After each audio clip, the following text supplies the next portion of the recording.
Hello, I'm Eric Snodgrass, and thank you for watching this weekly AgWeather update brought to you by the Farm Credit Associations of North Carolina. As we take a look first at the U.S. Drought Monitor, we're just seeing a pretty sizable reduction overall across the United States with respect to drought. Where the drought has really stayed anchored has primarily been throughout the plains, despite some of the systems that have gone through that area. We also noticed that from parts of Florida into Georgia and along coastal North and South Carolina, we've maintained kind of drought status in these areas, despite some better rains that have come through as of late. Just looking over the last week, we can see here that some places here throughout North Carolina finally return some decent precipitation to the coastal regions, which had been so very dry. Some places here picking up close to 3 inches of total accumulated precipitation in the last 7 days. The heaviest of this rain had been throughout parts of eastern Texas down to the lower Mississippi River Valley with this particular setup. And to be honest, the upcoming forecast, the one I'm about to share with you, looks very similar to this for the next 7 days. So we're going to get to that in just a few minutes, but I want to keep on this kind of bigger picture look at drought. So I want to take you back to the very beginning of January and show you 40 centimeter soil moisture data. So we're down about 16 inches. And again, we can see that throughout much of the Corn Belt, the Midwest, upper Midwest, the northern plains, getting down here into the central plains where there's extreme drought, we still have some subsurface soil moisture issues, which you can see here. But I want to also kind of show you that this is how much things have changed, but I'm going to step down a bit, okay? So this was 40 centimeter. I want to show you how much deeper the problem goes as we look here at the end of January. So notice that, again, that same region, which has had a lot of precip over the top of it, has not yet cured the deeper soil moisture deficits that are throughout this area, even despite some of the snow that's sitting on top of this. This is not going to be enough to completely cure this, which means there's going to be some risk we're going to have to be thinking about for the Corn Belt going forward versus what we're seeing in the south and southeast. So just want to give you that kind of national perspective on what soil moisture looks like. Let's also take a look at what so far the month of January has done in terms of precipitation statistics. So this is by climate reporting district. Close yard to number 1, the wettest, going up to 131, which would be the driest. Now, recent precipitation has come through parts of the southern plains, helping relieve some of the immediate very, very dry conditions here. But the northern plains still very dry, and this extends into the Canadian prairie. Over into the mid-Atlantic and the Carolinas, we can see parts of Virginia and then along the coast here still showing up on the drier side of the historic average. But again, we expect some of this to really continue to fill in because of the pattern I'm about to share with you that we're not going to see overall much of a change in going through the month of February. In terms of temperatures, while we do have some very cold air that we'll be getting here late this week, so far the month of January has been probably a top 12, top 15 warmest start to any year on record going back to 1893. And you can see how that extends throughout much of the Midwest, the upper Midwest, the Great Lakes, New England, and then of course back down here into the South and even into Texas. So this pattern that's been in place is one that we need to see if it is going to return and how quickly it's going to return. So this is it. This is what's given us this. Since mid-January, about January 17th, when the jet stream went from just screaming into the west to all of a sudden being broken up into a ridge here, the pattern has done something like this. And a key component to this pattern has been this subtropical ridge. And that subtropical ridge has helped keep much of the eastern half of the country very, very mild. It's also been what's going to be fueling the moisture that's coming in over the next 10 days into the south and southeast up to the Carolinas. So let's do this. We're going to do this over kind of 3 different time steps here. This is the next 10 days looking at precipitation anomalies. So you can now see the influence of that subtropical ridge and where the jet stream is going to run over the top of it. We're drier north of this area, we're drier west of this area, but from eastern Texas through North and South Carolina, better chances of seeing above normal precipitation. But look at the gradient we'll experience across North Carolina, The farther north you go, the lower the chances are of seeing the really, really wet conditions. So this is the first time step. That's out the next 10 days, gets us to February 9th. This is what it looks like when you go out beyond that. This would now be the February 11th through the 24th outlook from the CPC. Let's blow this up a little bit. And during this time period, according to the CPC, this southeastern ridge will likely be reinforced. I'll explain why in a few moments, but that's going to keep us overall on a more mild path going forward. My guess is when they yank that groundhog out of his cage on February 2nd, he's going to be calling for an early spring because of this, at least if they're informing him based off the latest CPC guidance. But I don't think he usually comments on this, but it could be a very wet one. All the way over here to the Carolinas, the Appalachian Mountains, back at the Tennessee Valley, Mid-South, in the Ohio Valley and through here, looking very, very wet. Inside of that ridge, though, parts of Florida could stay dry. And without the subtropical jet coming in here, instead it's doing this, we tend to see drier conditions in the southwest, possibly in the plains as well. Now that's the second time step. I'm going to take you out even farther and show you the new February 10th to March 10th outlook. So that previous one was a week 3, week 4. This is now going to include weeks 5 and 6 in the forecast. So now what we've got is the temperature pattern on the left, which I do not think will verify. I actually think it's probably correct in keeping the colder bias over the Intermountain West, but I would have to say if I drew a line on it, much of the locations east of that line will likely see more warm days than cold. Doesn't mean we won't have shots at colder air. I mean, we're going to have one this weekend or late this week, but they're going to be relatively brief. But I can buy into this precipitation pattern. This makes a lot of sense given what the jet stream's doing right now across the Pacific, the influence of La Nina, which is fading very, very quickly. I'll show you that in a few moments, and also what's going on with the MJO. So chances of being wetter. So we see we just kind of step that out over these 3 time steps to get an idea all the way to March 10th. From here, I want to even go one step farther. This is now the March, April, May outlook from the CPC. And once again, they're trying to keep the driest conditions where it's been very dry, but a very active Ohio River Valley, Tennessee Valley, mid-Mississippi River Valley means if we get systems rolling through this area, the only way to get that moisture there is just to keep things open from the Gulf and even at times from the Atlantic coming over parts of Georgia. And if that's the case, that means systems will roll through the Carolinas and hopefully as we move towards spring, just erode any last kind of areas of drought. Now we do need windows to open up. We need planting windows to start to show up here. And they will with time. But overall, we do see that even though there's a shot of colder air coming, we do see mild conditions for much of the next 10 days. And just to step you back through that, remember, mild mid-February outlook.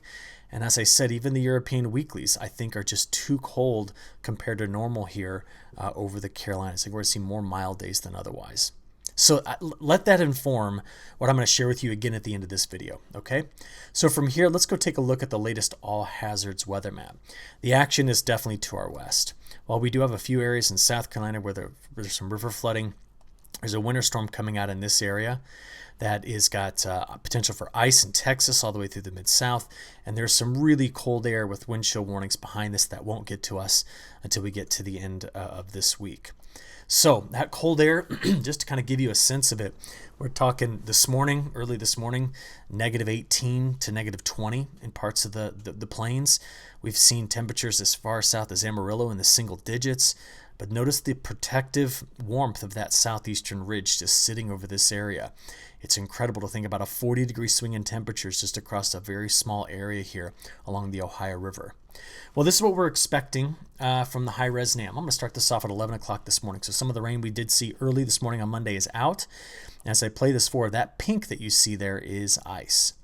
So going through the day on Tuesday, we're going to see clouds. We're going to see some scattered showers possibly. But then as we get into Tuesday midday and then beyond into Tuesday evening, again, a lot of scattered showers. See where the boundary's setting up right in through here? And what that's going to do is that's going to set us up by Wednesday and beyond to kind of be in the focal area of where some of this rain could get through. Now, bigger picture, we see this over the next 7 days. From eastern Texas to central and eastern North Carolina, there's going to be an area in through here that easily picks up 1.5 inches of precipitation, possibly even more than that. And how that's going to get to you is by these systems. So let's go look at the European model now. I'm going to play through the same first system as before.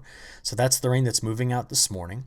We then see the chances on Tuesday right here coming back in. That's midday Tuesday into Tuesday evening. All that pink and black on the backside, that's the ice that we're talking about. Then as we go forward, look at this. Through Wednesday, chance of showers. Getting into Thursday, chance of showers. Heavier rain possibly Thursday, midday into Thursday evening. Then that front clears. High pressure comes in. That's when all the cold air gets here this weekend. This is for Saturday.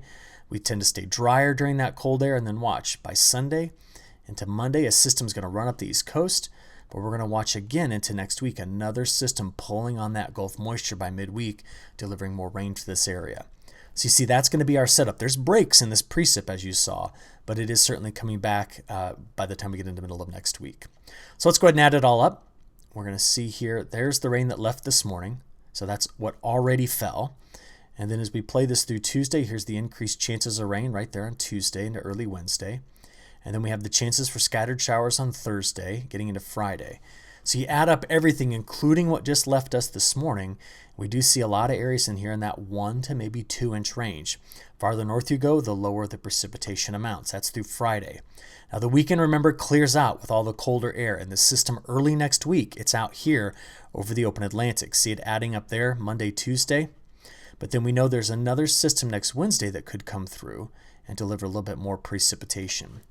So we look at all of that over the next 10 days and say, what are the chances of grabbing at least an inch out of this? And again, there's that gradient from south to north across North Carolina where the heaviest precip will likely be to the south.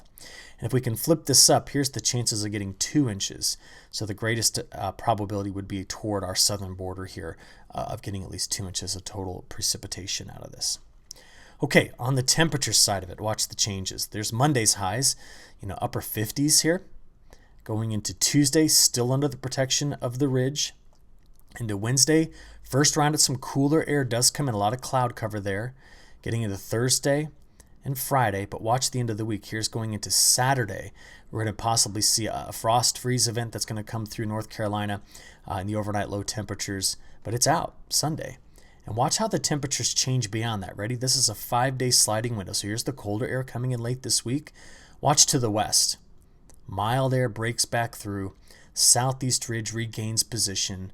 And we just tend to see that through Valentine's Day here, quite a bit of mild air is expected to return, not only here in the Carolinas, but throughout much of the Canadian prairie, most places east of the Rocky Mountains. All right, one neat thing to watch here. This is the jet stream level winds. That's what's color-coded. I'm just playing through the end of this week into next week. And what I want you to see is, by the time I get out there to like February 8th or 9th, we continue to see a retracted polar branch of the Pacific jet stopping here, but this subtropical piece that's coming right into this area. And as a result of that, going fully into week 2, which takes us into the middle of February, this would suggest that more of the same is going to continue. When you keep the strong jet stream level winds over the top of you, the chances of it just staying wet are there. So the week 2 forecasts, both in the GFS and in the European, have they have an improved chance, a better than normal chance of seeing wetter the conditions all the way from eastern Texas through the mid-Atlantic. That's what this jet stream pattern is doing right now. Now what's interesting is part of this subtropical branch of the jet, that's very atypical of La Nina and more typical of El Nino. In fact, if I could make one adjustment to say what it would look like if it was a full-blown El Nino, take these strong winds which are here and move them to there, and that's what it would be. That's the difference. So we need to think about what this all means. So let's get a little technical here and see where this is going to reinforce the beginning of the video, and then we'll wrap up with what I got for South America. Trade winds. That's the best way to look at them, is just like this. These colors represent stronger than normal trade winds here. The reds mean westerly wind bursts there. And what we're going to be seeing is where they meet is going to be changing position from here right now to being there. Okay, so this is time today all the way through the 9th of February. So what that means is we're going to go from the best rising motion here now to there later. Now what does all that mean? Well, remember, we divide this up. This is phase 3 of the MJO, 4, 5, 6, 7 of the MJO. Now why I'm stressing that, what the point of all of this is, and maybe a better way to look at it is to say, all right, we're currently in phase 3. We're expected to pop out briefly into phase 4, but go 5, 6, and 7. That's what those squiggly lines are telling me. This is what's important. Ready? If we're in phase 6 of the MJO, southeastern ridge. If we're in phase 5 of the MJO, southeastern ridge. If we are in phase 7 of the MJO, southeastern ridge. So now, by looking at all of that, you can understand why the forecast models have this as their temperature and precipitation outlook. There's a lot of reinforcing factors saying that southeastern ridge is going to be there to pump moisture in, but to keep things mild overall, limiting the duration of any shot at colder air. Case in point, the end of this week. Now, this is the best evidence I've got for what February is going to look like, this analysis we just did here. But the bigger picture is going towards spring is that we're going to be losing this La Nina's influence very, very quickly. We've now seen that over the next 30 days, some of the forecasts are suggesting where we've been here, we're going to start to see more mild ocean temperatures coming into play. We've already seen a substantial warming trend here off of the west coast of South America. That's the first kind of ocean temperature signal that La Nina is letting go. And all of this is not only very important for what our spring is going to look like, okay, which we're going to continue to talk about, which remember, right now, this is the latest evidence we got of what that spring precip pattern is going to be with overall more mild conditions. That's our current thinking here as the end of January kind of is upon us. But this also is going to mean a lot for South America. So take a look. Since mid-January, there's been very heavy rains in Argentina. And that was an area that was in drought. Near normal rains through Mato Grosso, northern growing areas. There's been some drought that's developed in Rio Grande do Sul. Over the next 15 days, this should help with harvest progress, which is behind. I thought it would be ahead, but it's not. Apparently, with all the wet weather, even though they planted early, the crop's still quite green. And as a consequence, not getting harvested as fast as I anticipated. So we're off the 5-year pace in Mato Grosso. Very wet from Paraguay and through central Brazil. This is going to continue to push yields up. But notice that we've gone back over to a very dry forecast for the next 15 days for Argentina. Temperatures will be 5 to 10 degrees Celsius above normal, and it is midsummer, which meaning that rain that came through there bought time, but it did not, this one right here, but likely we're going to see the result of this rain leaving showing up in terms of drought redevelopment. So some concerns go back into Argentina once again. Okay, that's all I've got for you today. I look forward to giving you another update next week. Until then, have a good one, and we'll talk soon. Thanks.